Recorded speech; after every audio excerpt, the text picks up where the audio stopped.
Historique, phénoménal, fantastique, merveilleux, dantesque, dingue, mémorable. Voilà pour le match, voilà pour la nuit de folie qu'on a eu à l'US Open et on va analyser ça tout de suite et c'est parti, let's go!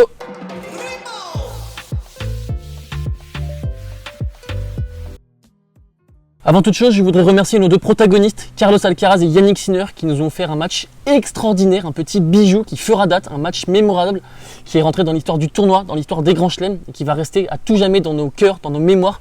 On a eu un match ponctué d'une intensité folle, avec une vitesse d'exécution incroyable, du suspense insoutenable, des retournements de situation. Et on est vraiment privilégié d'avoir eu un tel spectacle, donc je tiens vraiment à vous remercier, messieurs. On va tout de suite passer au match. 6-3, 6-7, 6-7, 7-5, 6-3. 5h18 de jeu, c'est le match le plus tardif de l'histoire du tournoi qui s'est achevé à 2h50 et le deuxième match le plus long de l'histoire du tournoi après les 5h26 du match entre Stefan Edberg et Michael Chang en 1992. On a un Carlos Alcaraz qui devient le plus jeune demi-finaliste de l'histoire de l'US Open depuis 1990 et Pete Sampras et qui devient le plus jeune demi-finaliste en Grand Chelem depuis tout simplement Rafael Nadal en 2005. Il est toujours en lice pour devenir le numéro 1 mondial. Il n'est plus qu'à 2 victoires possiblement de devenir numéro 1 mondial. Une seule suffira si Casper Ruud n'atteint pas la finale dans l'autre partie du tableau. Et Carlos Alcaraz se qualifie officiellement pour le Masters de fin d'année. Pour rentrer un petit peu plus dans le match désormais, on aura tout eu dans ce match. On aura eu une vitesse folle, un engagement total, une agressivité constante de la part des deux joueurs qui cherchaient en permanence à agresser l'adversaire, à lui faire mal. On aura eu des joueurs qui nous auront montré toute leur qualité mentale tout au long de ce match. On va d'abord commencer par Carlos Alcaraz, puisque Jannik Sinner aura mené 2-7-1 dans ce match. Il aura mené 5-3 dans le troisième set. Il aura eu une balle de match à 5-4 sur son service.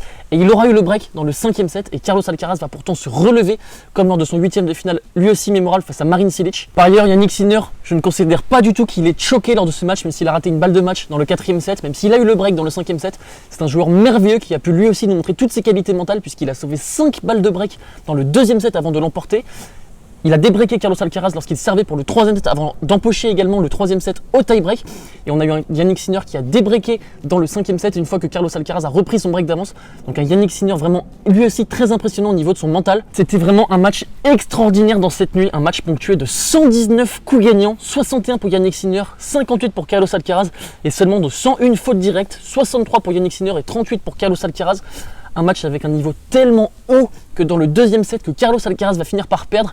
Carlos Alcaraz va pourtant sortir la bagatelle de 16 coups gagnants pour seulement 5 fautes directes et pourtant il va perdre le deuxième set au tie-break. Au niveau des clés tactiques, je trouve que Carlos Alcaraz a pris une décision au niveau de son service et qu'il a décidé de servir un petit peu moins fort que d'habitude, en tout cas face à Jannik Sinner, et qu'il a décidé d'utiliser encore un petit peu plus le kick. On sait que le kick est une arme principale de Carlos Alcaraz sur sa seconde balle. Je trouve qu'il a pas mal utilisé le kick également sur première balle. Il a vraiment essayé de dicter le jeu via son service et via son kick sur le revers de l'Italien, car on sait que Jannik Sinner aime bien prendre la balle très tôt côté revers et via le kick justement c'est un petit peu plus compliqué puisqu'on n'a que deux choix. Comme la balle rebondit très haut, soit on va prendre la balle quasiment en demi-volée, soit on va attendre le rebond de la balle et c'est ce que Jannik Sinner a fait. Par ailleurs, je trouve que Carlos Alcaraz a pris un petit peu moins de risques.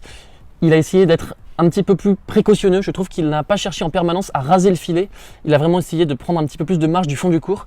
Et quant à Jannik Sinner, je trouve qu'il a pris la balle toujours aussi tôt. Jannik Sinner, il a une vitesse d'exécution phénoménale. C'est un joueur qui prend la balle très très tôt des deux côtés. Mais là, il m'a vraiment impressionné côté coup droit. Voilà, côté coup droit, il arrivait à prendre la balle très tôt et vraiment essayer de dominer la diagonale coup droit. Et puis comme à son habitude face à Carlos Alcaraz, il a dominé la diagonale revers. Bien que je n'ai pas le recul nécessaire et que je parle sûrement à chaud, le match est achevé il y a seulement 5 heures. J'ai souhaité dormir un petit peu suite à ce match avant de tourner cette vidéo review. Je pense que je place ce match dans le top 3 des plus grands matchs de l'histoire, en tout cas de mon histoire, n'incluant pas des joueurs du Big 3, à savoir Federer, Nadal et Djokovic. Je n'ai pas souvenir d'un tel match, d'une telle intensité, d'un tel suspense, de coups gagnants à la folie, de retournement de situation. Voilà, on a eu un match ponctué par 18 breaks, deux joueurs qui mettaient une pression constante sur les engagements de leur adversaire, qui se remettaient des occasions manquées, puisque les deux joueurs ont raté de multiples occasions tout au long de ce match. Et voilà, n'hésitez pas à me dire en commentaire si sur les 15-20 dernières années, puisque j'ai seulement 23 ans, si vous voyez des matchs n'incluant pas des joueurs du Big 3 arrivant à la cheville de ce match. Quand on voit ce match, quand on voit cette rivalité naissante, Jannik Sinner, Carlos Alcaraz, on se dit que bien que le tennis, le Big 3 arrive à sa fin, voilà, le tennis est entre de belles mains, on a de beaux héritiers et une rivalité qui promet énormément dans les années à venir. On a deux joueurs qui en conférence de presse ont déclaré qu'ils étaient ahuris par ce match. On a un Carlos Alcaraz qui a déclaré « Honnêtement, je ne sais toujours pas comment j'ai fait. Mon niveau de jeu, le niveau de jeu de Yannick, le niveau de jeu du match était incroyable. Je dirais que c'est le meilleur match de ma carrière. » Quant à Yannick Sinner, il a concédé que c'était tout simplement la pire défaite de sa carrière puisqu'il a eu énormément d'occasions d'achever Carlos Alcaraz. Et voilà, une rivalité qui promet énormément et on espère vraiment revoir à l'avenir beaucoup de matchs entre Yannick Sinner et Carlos Alcaraz. Un petit mot sur l'attitude de Carlos Alcaraz à l'issue du match qui m'a beaucoup plu. On a un Carlos Alcaraz qui s'apprête à disputer sa toute première demi-finale en Grand Chelem dans moins de 48 heures face à Frances Tiafoe. Et il a achevé son match, son deuxième match en 5-7 à 2h50 du matin puisque son match face à Cilic s'était également achevé très tard dans la nuit. Et on a un Carlos Alcaraz qui à 2h50 du matin, 3h, a pris le temps de signer des autographes, de poser pour des selfies avec des fans, de leur donner des chaussures à l'issue de ce match et une attitude vraiment remarquable de la part du jeune espagnol. Et puis comme je vous l'ai dit, concernant Carlos Alcaraz, il s'apprête à jouer sa toute première demi-finale en Grand Chelem face à Frances Tiafoe, le bouillant américain.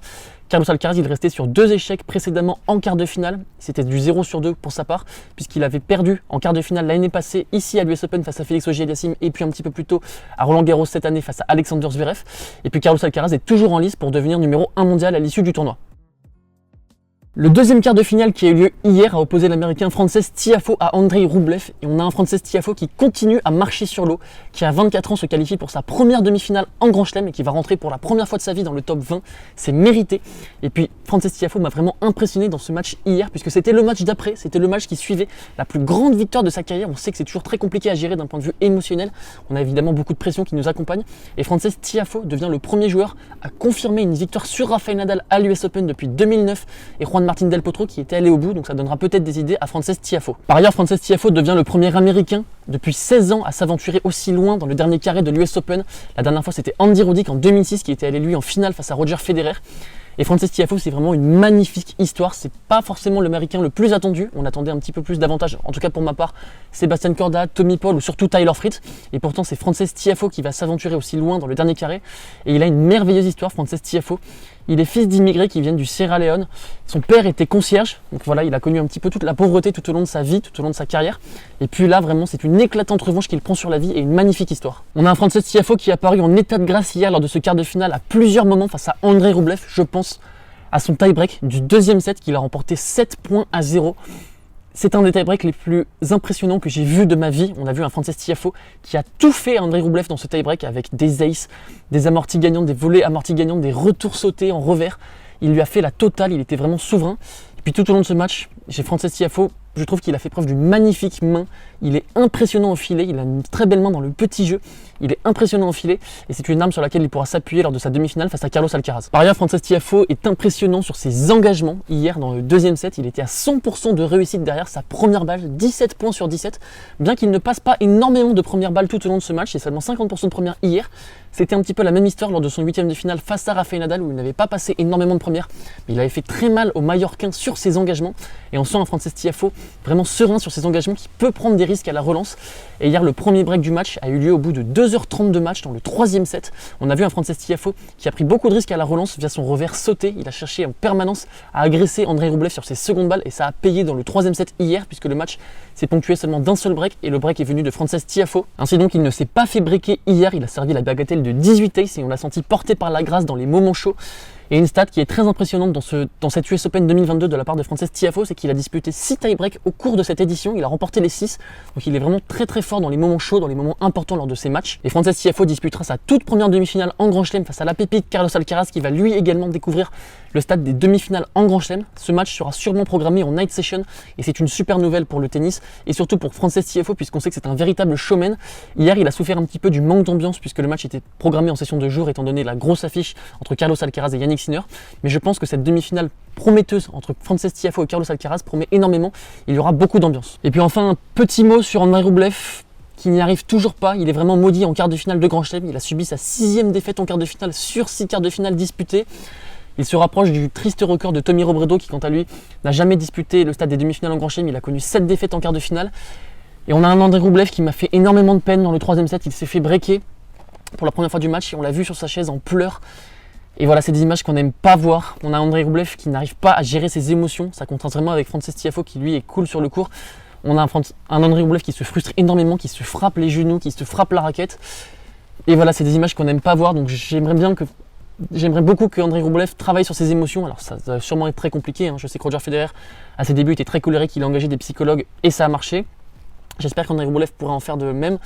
Et surtout qu'il passera enfin en 2023 la barre fatidique des quarts de finale pour lui en Grand Chelem. Et puis un tout petit mot chez les femmes, on a Iga Swiatek qui se qualifie pour sa première demi-finale à l'US Open. Elle a sorti hier Jessica Pegula 6-3, 7-6 dans un match vraiment faible, un match très très faible, ponctué de 61 fautes directes, de 38 coups gagnants. Et c'est la 8e victoire de suite d'Iga Swiatek face au top 10. Et elle jouera pour une place en finale Sabalenka. Voilà les talkers, on arrive à la fin de cette crème listée qui revenait sur la 10e journée de compétition à l'US Open. Encore une fois, on est vernis d'avoir eu un tel match, un match qui fera date. Vraiment, je pense que dans 10 ans, dans 15 ans, dans 20 ans, on parlera encore de ce Jannik Sinner, Carlos Alcaraz. J'espère qu'on aura une très belle fin de tournoi, c'est complètement possible. On a encore énormément d'enjeux dans cette fin de tournoi puisque Casper Ruud et Carlos Alcaraz peuvent devenir numéro 1 mondial. Il leur suffit simplement d'une victoire. S'ils gagnent leur demi-finale, ils deviennent numéro 1 mondial, à moins que l'autre se qualifie en finale. Et dans ce cas-là, ça promettrait une finale extraordinaire puisque le vainqueur de cette finale deviendrait automatiquement numéro 1 mondial. Personnellement, j'espère que la finale de l'US Open opposera Carlos Alcaraz à Casper Ruud puisque ça promettrait énormément d'enjeux, comme je viens de vous le rappeler. Mais donc on va bien profiter de cette fin du US Open et on va se retrouver très vite sur la chaîne. Donc je vous embrasse et je vous dis à très vite. Gros bisous, ciao!